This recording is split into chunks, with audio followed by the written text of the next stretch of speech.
Guys, India আজকাল নিজের অনেক বড় বিগ বস মনে করে।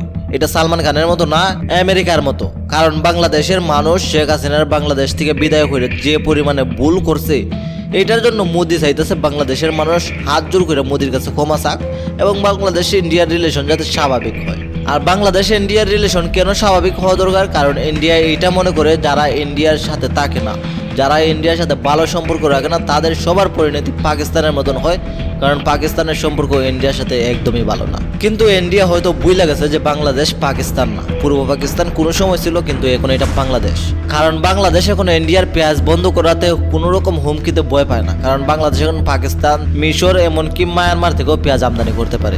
আর এইটা ভাববে ইন্ডিয়া মনে করছে আমাদের পেঁয়াজের বাজার যাইতেছে ডুবিয়া। এই জন্য তারা আওয়ামী লীগ সরকারের আমলে যখন পেঁয়াজের মধ্যে 40% ব্যাট প্রয়োগ করতো, এখন তারা এটা কমায় 20% নিয়ে আসছে। আর ইন্ডিয়া যে আমেরিকার মতো তাদেরকে বিগ বস মনে করে এবং মনে করাইতে চায় আশেপাশের দেশগুলোর, তাদের একবার দেখা দরকার। পাকিস্তান তো ইন্ডিয়ার সাথে নাই, চীন তো এমনিতেও নাই, সাথে নাই মিয়ানমার, নেপাল, ভুটান, সাথে শ্রীলঙ্কা এবং বাংলাদেশও এখন নাই। কারণ ভারত তার প্রতিবেশীর সাথে কোনো সময় বন্ধুত্ব সম্পর্ক রাখে না, দাদাগিরির সম্পর্ক রাখে, বিগ বস হইতে চায়। আর ইন্ডিয়া যে মনে মনে এইটা ভাবতেছে যে বাংলাদেশ গিয়ে ইন্ডিয়ার কাছে হাত জোর করে মাপ চাইবো, ভাই কেন চাইবো? আপনাদের কাছে আমরা কি আনি? আর আপনারা আমাদের কি বা এমন দিয়া দেন? আমরা যা কিছু আনি টাকা দিয়ে কিনা আনি, ফ্রিতে তো কোনো কিছুই দেন না। তাও আবার আপনারা সামান্য একটা পেঁয়াজ দিতেন, এটা নিয়ে কতই না নাটক করলেন আওয়ামী লীগের আমলে। পেঁয়াজ বন্ধ করে দিতেন সময়ে অসময়ে, যার কারণে বাংলাদেশের মধ্যে পার কেজি পেঁয়াজ 200, 250, 300 পর্যন্ত যাইতো। কিন্তু এখন যখন বন্ধ করে দিলেন, কি হইলো? আমরা পাকিস্তান থেকে, চীন থেকে, এমনকি মিশর থেকে পেঁয়াজ নিয়ে আসছে। আপনাদের পেঁয়াজের কোনো দরকার নাই।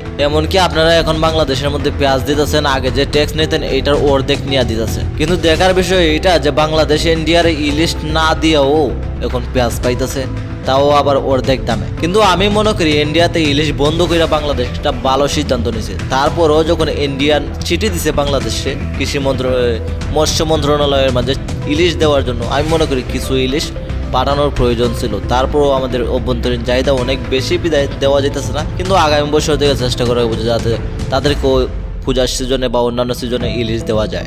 ইন্ডিয়া এমন একটা দেশ যে ইন্ডিয়া কোনো সময় তার ভুল মানতে রাজি হয় না।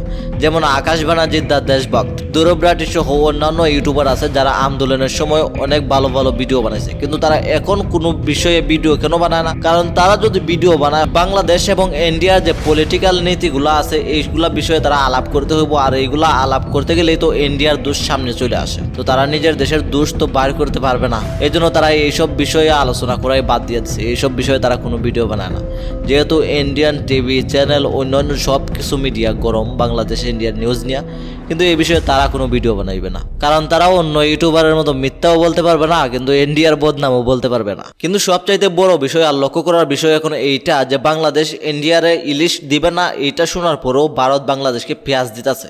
তাও আবার প্রথমে 40% ট্যাক্স নিত, এখন এইটা কমাইয়া 20% আনা হয়েছে। এইটার কারণ আপনি এইটা কোনো সময় মনে করবেন না যে ইন্ডিয়াতে এখন পেঁয়াজ উৎপাদন বেশি হয়ে গেছে, কারণ এখন পেঁয়াজের মৌসুম না। তারপরেও ইন্ডিয়া কেন দিতেছে?